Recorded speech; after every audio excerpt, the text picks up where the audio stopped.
November 7, 1983. Remember this date, but first, let me introduce you to Karen Bass. Back in the 1970s, community activist Karen Bass went on at least 15 trips to Cuba, many with a group known as the Venceremos Brigade, a Marxist group started by the Castro regime to subvert American interests, weaken democracies, and spread communism around the world. Founded in 1969, the Venceremos Brigade organized trips to Cuba every year for half a century.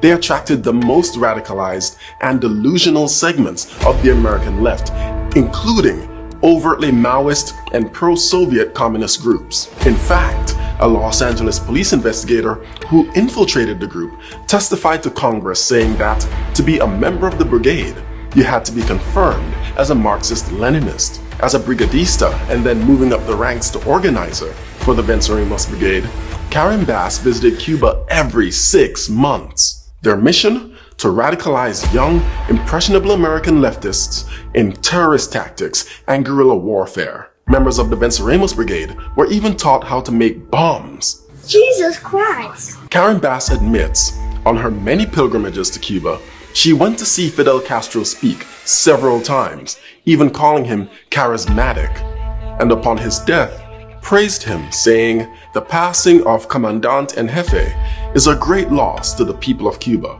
even though the people of Cuba see him as a dictator who impoverished their island." Another group, the M19, took its belief in revolutionary anti-imperialism to extremes, violent extremes. The M19 was the first and only women-created and women-led domestic terrorist group. Since their founding in 1978, M19's tactics escalated from robbing armored trucks and abetting prison breaks to building their own explosives and carrying out terrorist bombings.